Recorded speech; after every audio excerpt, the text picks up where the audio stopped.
Hello, you wonderful people, and welcome to another episode of Not Too Comic Book. This being a show where I talk about TV shows that are adaptations of comic books. For today's episode, I'm going to talk about Season 2, Episode 5 of Alice in Borderland. A lot of really interesting things went down in this episode, so let's break it down. So, we are picking up in the aftermath of last episode, where Arisu has met up with Aguni. At the same time, this is all going down, Usagi is looking for him.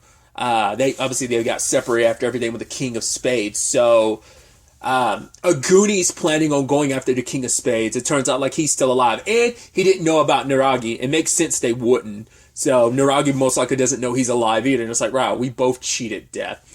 But for Aguni, he's still looking for a place to die. And it's even sad that he's being haunted by Hatter, which makes sense. It's like, that was like his best friend he ended up killing. So it makes sense why that would stay with him. I mean, just like Arisu thinks about Chota and Karube, like they're the ones that stay with him as well. Granted, they don't come to him in a haunting way like Hatter does Aguni. It's more of a, hey, like, you got to keep going. He remembers those memories, and that's kind of what keeps him going.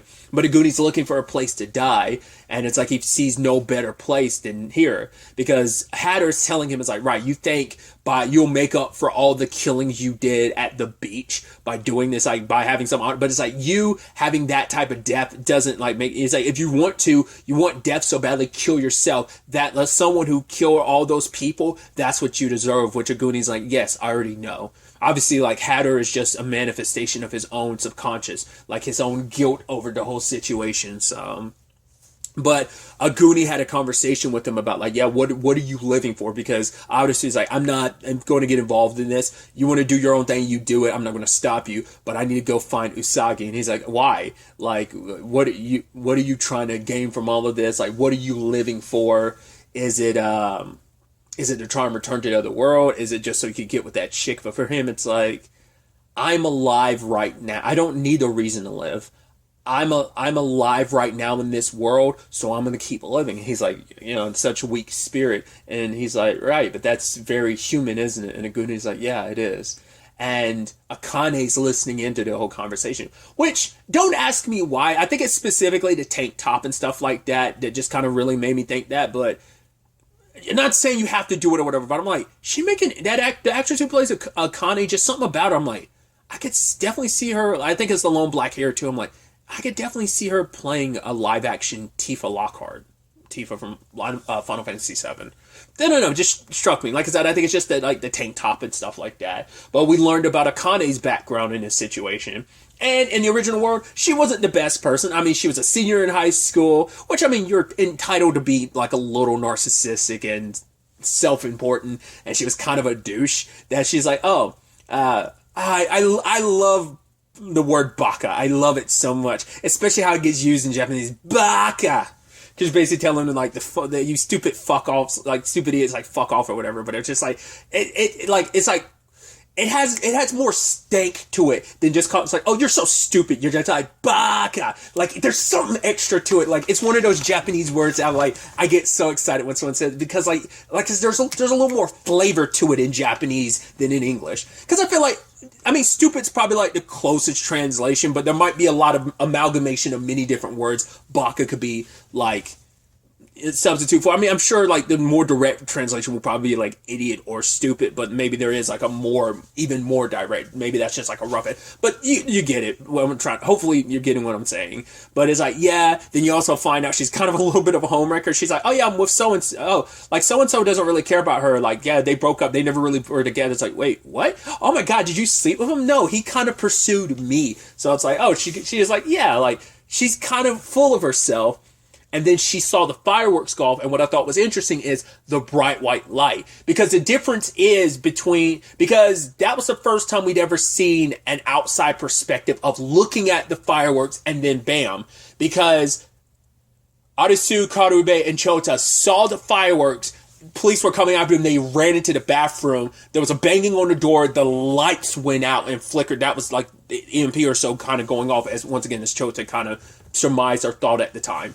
So they didn't have that same experience. But the fact is, it went white. It's kind of like the lady that Kaito was talking to last episode. It's like, hey, like, I remember what happened, no one else did, because it's a literal blank spot. I guess it's almost like a situation of like, I guess you can think of it as everyone got abducted and it's just like time froze and everyone's memories were like wiped. But hers, like, I don't know whether like she was conscious during the whole thing, like, or maybe they all experienced everything, but their memories were wiped upon them entering the game and they were put back where they were left off. I don't know. Once again, I'm theorizing, not lest this is a Danganronpa 2 type of situation. Who knows? An seems like she might be tiptoeing towards some answers on that front because we are catching up with her. Because all of a sudden, like, she's looking at a compass and it's like the compass is going buck wild. And then she goes to like the more mountainous area. She's like, what is this world? So part of me is like, could it be like, because the whole point was to try to get outside of Tokyo. So part of me wonders, could it be that the entire like region, like certain spots got grabbed, like where they literally kind of, if you've seen, you know, Age of Ultron, where they oh god, what's the town, that the place that Zemo is from? It was the entire antithesis for the later chunk. Oh god, I'm blanking on the country's name. That like I said, that was kind of like all of specific his family and everything was Zemo's motivation. Like how it was just kind of lifted up from the ground. Like, was that what happened to them? Like, were they all made copies and teleported somewhere? Was the entirety of this place like lifted up and taken somewhere else? Like, because I wonder, like, is that kind of implied? She's like, what is this world? Because maybe like she's like, where I am right now, there shouldn't be this like mountainous region. So like, it might be like a crude copy or what? Because even at one point in time, Aguni was like leading the others, and he's like, "Oh, this should point us in a certain direction." And he's like, "Oh, we should be going towards a station or something." And even he kind of paused for a second, and this because this episode leans into An's thing last episode when she was talking to Kaito about like, yeah, things are growing at an exorbitant rate. And obviously, as we see in this episode, I made the comparison last episode, I believe. It's like, yeah, it super feels like The Last of Us. Because, like, The Last of Us had dilapidated, like, buildings and stuff like that with overgrown vegetation. And you're like, to be fair, that took 20 years. And we're getting that all over the place, even though it's supposed to have been maybe a month or so. Maybe probably less, a little less than, who knows, the exact time frame now. But since the beginning of this series, at least from Arisu, Chota, and Karube, or, you know, at least from Arisu's perspective, you know, so. But we'll circle back to that a little bit later on, but let's focus on Akane's background. Her first game, and once again, that time frame thing is interesting because she's like, what? A game? What's this all about? And the guy's like, you have to win the game to survive. And it's like, okay, so this guy, he looked a little rough because he was the first one to pick up the phone. So I think out of anyone, he's the only one in that crowd that had, it was like 17 participants. I think the other 16 were newbies, including Akane. That was definitely her first game, but he was the one that said that to Akane's the one who picked up the phone first, so he knew what was what. Everyone else is like, oh, what's going on here? And it's like, yeah, you got to escape this place as it's collapsing, because we saw last episode, Akane's leg, and so we find out like what happened to her. And the moment, like, it's like, oh, you have to escape this place before it collapses, and then like I guess like boiling water is erupting and it's collapsing this stadium. I was like, oh, her leg is going to get crushed. We end up seeing most of the squad got wiped. Like immediately, like after they were running for a little bit, there was only like, including Akane, there might have been like 6 or 7 people that survived, and then a final hit killed everyone. Akane was the only one that survived. Like, I mean, Shibuki was the only survivor from her first game as well. I'm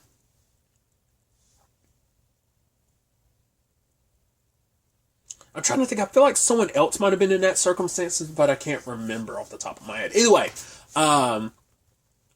but Akane, like, I was like, because I was like, oh man, she's gonna wake up and like she's gonna be under, like, her leg is gonna be under some debris. I figured that's what. Didn't expect it to be like, nope, piece of rebar stabbed clean through. I was like, ugh. That was kind of rough. You'd assume that had to be like just like from a like filming purpose. You're like, that has to be like I'd assume that's how they filmed that. I mean, I doubt that. I mean, I guess it could be digital, but the way it looked like it might have been like prosthetic or kind of like an animatronic leg that she was lifting up, it seemed like. But I don't know. That's just, once again, I kind of get a little, like, sometimes I kind of get a little behind the scenes about when I'm looking at this stuff. I'm like, oh, I wonder how did they film it? It didn't look like it was CGI. It looked like it was probably like a legitimate fake leg that they used to kind of have her pull on like it was her own leg. But maybe that's just me. Either way, she ended up crawling through like this vent that had kind of crashed through. And I love that she was like, right, I wasn't the best person, but why am I still being put through this shit? And she was like, it's that bitch's fault. And I'm like, whose? I was like, it has to be her. She's referencing her mom. Cause it was like around the time of her mom's anniversary before stuff popped off. And she was like, yeah, my mom died. Oh, why would I tell you about that? Like, my mom like died like after having an affair and stuff like that. So, but interestingly enough, the ghost of her mom is what actually led her to safety. And even that bothered her so much too. It's like, right, that no good, like, affair having woman, like, I'm sure like those are frowned upon. I wonder is that like extra frowned upon in Japan? Affairs and stuff. I mean, it's frowned upon anywhere in general, but like, I feel like it might not even be just Japanese. It might just be Asian society and all Asian cultures in general. It might be even more so frowned upon affairs and stuff. Cause like, obviously like, humanity's supposed to be very like family centric, but Asian culture really leans into that even more. Like, family is a very important, structure to that culture those cultures as a whole. But either way, her mom, I was like, oh, don't trust her. I thought she was going to say, I don't need your help or whatever, but she listened to her mom and ended up landing in the one spot where the water wasn't boiling, that it would have cooked you like it did. I think some of the bodies looked, I think one of the bodies in particular she woke up to find in the water, I think had boils on it. So that body got cooked. Either way, because it looked like they had boils on their body. It didn't look like they were just dead from, didn't look like they just died from the impact, but maybe they did. Either way, she survived. She eventually met a doctor who offered, hey, I'll cut that part of your leg off for you because, hey, that's going to be gangrene and that's going to be bad, but you're going to have to offer me something in return. And you're like, oh, okay. And then part of me is like, I was almost hoping like he'd cut off her leg first and she can kill him afterwards. I was like, fuck you. But it's like, he's going to get what he wants first, I'm sure, in that regard. But part of you's wondering, like, did she kill him afterwards? Is he still out there? Did he eventually die in a game? Who knows? So, she did say like she lost something precious that day to her.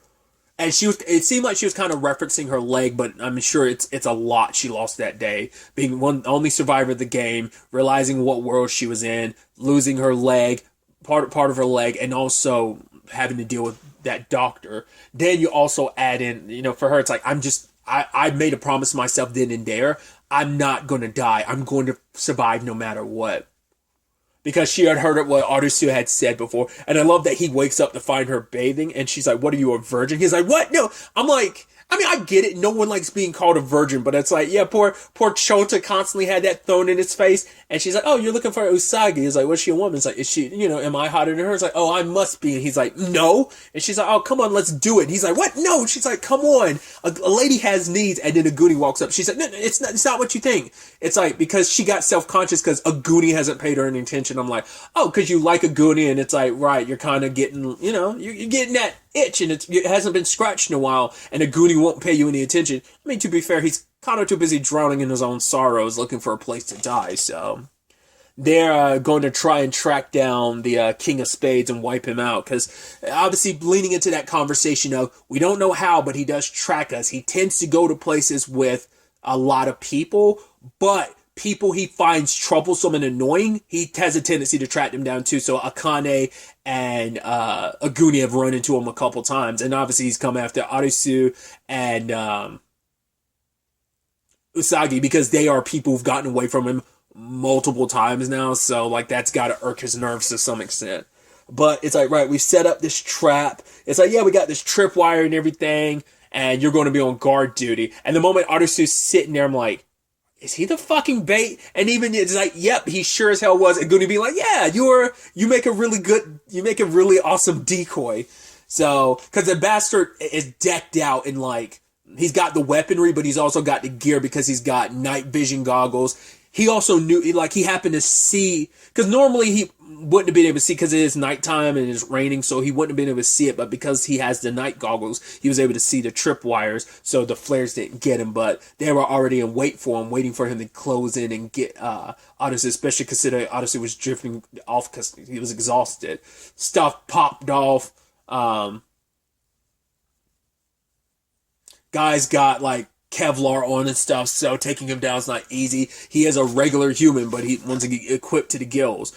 Still, how is he seeing everyone? It has to be like the blimp has to be like equipped like satellite equipment or something, so it's able to give him a top-down view. Once again, like maybe some heat signatures, giving you a general gist of like, okay, how many people are in this area, and you get a amalgamate, a culmination of like so many like heat signatures in one area makes you know, like, okay, this is the place I need to go. Because even Aguni was like, yeah, he's already wiped out a large, substantial number of survivors. Maybe that's just across the board, but I wonder is that specifically in reference to the beach people. I mean, look at that group that community Kaito like was with for a little bit when he was asking questions about the fireworks. Like, all of them got wiped down. They have no correlation or connection to the beach. So I mean, a lot of the beach people are dead, if not already dead. Plus it's just like he's going after everyone because he's always on the move. Once again, the ball stats super active on the map that you have a chance encounter with that you have to watch out for. So, but Arisu ends up getting thrown into the water, and they ended up getting separated. And like Aguni's going toe to toe with him, but luckily Akane got in the way, and they both managed to survive. And he was just kind of like, right, I guess going after them was going to be too much trouble, so he just is like, last thing I need to do is be trailing in the dark, and because the darkness, even if I got these night vision goggles, it still gives them too much of an advantage. They already kind of caught me off guard. Don't want to take that chance again. Not unless he kind of takes commands from somebody. Well, I mean, you assume he's a king of spades, but you never know. He could be like a grunt working for the actual king of spades, you know? He could be like the guard dog type of thing. You never know, right? So, we'll have to wait and see. But upon, like, all the separations, like, Aguni and Akane, which it does seem like Akane, like, the whole Autosuit thing, I think, was meant to kind of make Aguni jealous for her being like, no, Aguni, it's not what you think, even though you've shown no interest, but she was happy to see that he's alive, because he's taught her how to survive. It's like, right, I guess he sees that potential in people because he was interested in Karube because he was like, yeah, he saw that fighter in him, and that's why he was like, yo, you're tough, and that's why he relied on Karube when it came to taking down the taggers in the tag game. But, well, the tagger, because they didn't realize there was a second one at a time until they got to the safe room. Aside from that, though, obviously he's still seeing Hatter, and he's just like, go away. So he's cheated death yet again, but maybe ironically enough, he found a reason not to die, but to keep going because someone needs him and is relying on him. So there's that aspect to it. And maybe also Arusu's words kind of got to him where it's like, right, as long as I'm alive in this world, I'm just going to keep living. I'm going to find a way to keep living. As I talked about, we caught up with An. We also caught up with Kuina, who is in the Jack of Spades game. Which we didn't get the rules to that, but it was like her and it seemed like it was a battle royale, but specifically it was her against everyone. It didn't look like other people were fighting each other. It seemed like they were specifically fighting Kuina. But I don't know if it was like a battle royale, and maybe they went after her because she was the strongest link or whatever. It's like, I don't know. But she kind of got cut up, but it's like, no matter what, I'm not giving up. So, based on the conversation later on with Arisu, it seems like that game does get resolved. You can assume Kuino won, but once again, we don't know the ins and outs of that game, whether she's the only one that survived or not. But because of that, Arisu's like, oh yeah, with the only spade left in town aside from the King of Spades is the Queen of Spades. So it's like, right, the Jack of Spades thing was dealt with. There was also another game that Arisu crossed paths with. Because he would have run into Kuina if that was the same one. Because the one I saw it looked like it was a Queen card. I could be mistaken. So, like, the one that got resolved was, like, a queen card. So, I don't know if that might have been, like, the queen of... I'd assume that was, like, the queen of diamonds or something like that. But since there was, like, a whole bunch of survivors, it could have been, like, the queen of... oh, God. The queen of...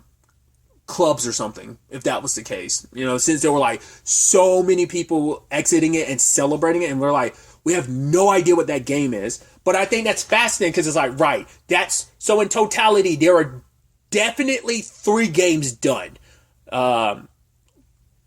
King of Clubs, Jack of Hearts, now implying the Jack of... Well, that one in particular, like I said, I think it's a queen card that got done. But Kuina's one does seem like it's implied that it's done. That's why it was still in the maybe pile. And now later on, the Queen of Spades game ended up getting started. So, like, obviously, it's not just our main characters. There are other people actively taking down these card situations. So that's at least 5 right there, including this one. Including this, the one that was introduced this episode of Queen of Spades, like, including that one, that's 5. So there's still 7 out there, and we don't know who's tackling those currently. So that's definitely interesting. Because you'd almost think like, oh, like most of the main characters will be working on that. Plus, there's only like a couple episodes left now that there's only 3 episodes after this. That's a lot to get through 7 cards. So a lot's going to happen in between, like those cards. I mean, Chishia's probably out there doing his thing too. I mean, Ann's out for her own thing. She's not doing the cards. I mean, well, maybe she is. We don't know. Because we have no idea how much time is on her visa, and she's not too worried about it, that she can go explore out and not worry. I guess, like, if she makes it back in time and joins a game and wins, then it's kind of a moot point, you know? So the visa thing comes up again this episode, but it hasn't been something that's come up too often. I mean, to be fair, Chishia's game, it came up, but it was because it was like, you don't have to worry about your visa going down. So that's a whole thing. But regardless, Arisu is out looking for Usagi. Usagi ends up stumbling across this kid and this lady, which that lady didn't come with. I guess, like, the lady didn't need the visa days, the boy did. But it's like, yeah, she found him during a game, which I thought was like, this is jacked up. This is the first kid, and he even says, like, he's 10 years old. This is the first kid we've ever come across during these games. Like, everyone else has been, like, a young adult at most. Because Akane had to be, like, 18. She's a senior in high school, so she has to be, like, 18 or 19. She seems like... So most people are, like, that age to, like, at youngest, like, if not that, like, early 20s at most. But it's like, yeah, she's at least a high schooler, so... Well, she was a high schooler, so... So to find someone that young is super effed up. Part of me almost wonder, like, and then, like, the way he tells about, I know my parents are in the other world, because I was about to say, the way things are rapidly changing, like, is it just the environment that's being affected like that? Or have they, once again, hyperbolic time chamber where it's like, even we've been aging and we just don't know it, like, but once again, for that level of vegetation, I'm only going by The Last of Us, to get to that degree, it was like 20 years. And even the body's like, I'm sure a body, I don't know how long it takes for a body to look mummified, like the one Arisu found in the one of the cars. Like, it looked very mummified-esque, and I was like, I don't know how long that would take for a body to do that. I could Google that, but I don't want to. I really rather not have that information in my head, you know, so I'm just not going to even bother looking that up. But putting that aside, obviously, it's been pretty rough for the kid because his parents are gone because they were in this world with him, and he even said as much. Like, even if he goes back home, his parents aren't going to be there. And obviously, Usagi, it hits home for her, and because she's in the same boat. But the lady there is like, yeah, but I'm sure his parents would want him to survive. That's what they would want more so than anything. And Usagi thinks back to a conversation she had with her dad. He's like, he wanted to die in the mountains because like growing old and dying in the hospital, he's like, that's not me. Out in the mountains, being around the mountains gave me purpose. They gave him clarity. Like everything else got drowned out by being in the mountains. That's where he felt most at home. And it's like dying there is what he wanted. But he like, if I do die, like Usagi, I want you to live your life. I think for her, she probably hasn't thought about that memory in so long. And it comes now because it's like, right. I've been so focused on like drowning in my own sorrows, like I can't go back because my dad's not there. But it's so interesting too because Arusu had the whole conversation with Kyuma about listening to someone's feelings, and interesting enough, Usagi is now thinking back and listening to what her father wanted, and listening to his feelings about him wanting her to live a life and be happy. So she's taking that opportunity to help this kid and ends up joining the Queen of Spades gang. But after the fact, luckily she runs into Arusu because he knew, like, right, if this is a point I brought up before that, like, the show hasn't leaned into too much. I mean, it's kind of apparent with Kuina, like, she's like, yeah, this, these games, these face games are tough, and it's like, it's a physical game, and it's like, she's a good fighter. But Arusu says to Usagi, it's like, I figured you'd be here because this is, like, other than the King of Spades, this is the only other, like, spade game in town. Plus, you're always good with the physical stuff. And I was like, yeah, it never verbally gets said. It's just always kind of implied. Like I said, I think the manga probably makes a lot more of a point of it. Either way, putting all that aside, interesting game where it's like, hey, here's the Queen of Spades, and it's basically once again, I always think it's interesting too. Like, so many of these games have implements of tag in them. Interestingly enough, not outwardly, but there is a tag element to them. But this one's kind of tag meets chess, because it sounded like I said chest the first time. And now it's like, oh, I wonder who the king's gonna be. Oh, I'll make it this kid. Like, the fact is, it seemed like she probably did that on purpose, making the little boy the king. And how this game works is every time, like, every 5 minutes, it switches back and forth between which team. It's like, first, the Queen's team is on offensive, and then the Challenger team gets it after 5 minutes, and back and forth for 16 rounds. And every time, like, you tag someone in a very specific part of their belt, their harness, you end up switching teams. And so you're like, okay. And the one with the most people by the end wins. The losers, everyone on the losers team ends up dying. Now, pretty quickly on, I was like, okay, I see how this game is going to go. That's the real dark side to this game. None of the other people came to that conclusion quickly. It wasn't until the Queen's men pointed it out. But the evil nature of this game is, once you're on the Queen's side and things start getting more people, it might start crossing your mind. And once again, no one really came to this on their own, but everyone's like, once again, it took convincing, but the evil part of your brain, not evil part of your brain, but the more logical or calculating part of your brain, try to be very analytic about it, will be like, well, why don't I give up? Join the Queen's team, and once I've joined her, then I get to survive. Yeah, because like that way when we win, well, we win and I get to survive. So it's like, it behooves you to kind of lose this game in regard of just, letting the Queen win. It behooves you because that's how you survive. You're going to be on the winning team that way. To be fair, like, her and her squad are very skilled. It's like having 4 different Usagis taking on the entire squad. So, like, no one's like fast enough to deal with it. The only person that can't be changed is the king, and that's what sucks about it with her later on conversation about the fact is she's interested in in Arusu, saying he's my type, makes you go like, right, that's why she probably purposely picked someone that she like had no interest in on her team. It's like, because that guy was like, hey, you're such a cool, cute kid. Yeah, that kid, he's going to get in the way, and I'm willing to sacrifice anyone to win the game type of thing. I'm sure she has that same mentality of like, everyone on the teams like can be useful for her, but she has no use for a kid. And that's the sad thing. The game will be checkmate the moment she gets every other piece except for the king, because her and the king cannot be switched out. They are immune from having their being turned to the other side. So But going back to it, the Queen's men kind of go like, hey, join the Queen's side. Hey, the moment you join our game, like even the King of Spades can't hurt you anymore. Like that's why we were surviving. And then you just got to keep letting the Queen win over and over again. And eventually everyone just kind of accepts that. So now we are down to the wire. By the end of it all, only Arisu and Usagi remain. And she's already gunning for, Arisu, so the rest of the team is going to be gunning for her. I'm sure, like, she has zero interest in Usagi, so she's like, probably also because she sees that Usagi has a thing for Arisu, there's something there. She's like, you know what?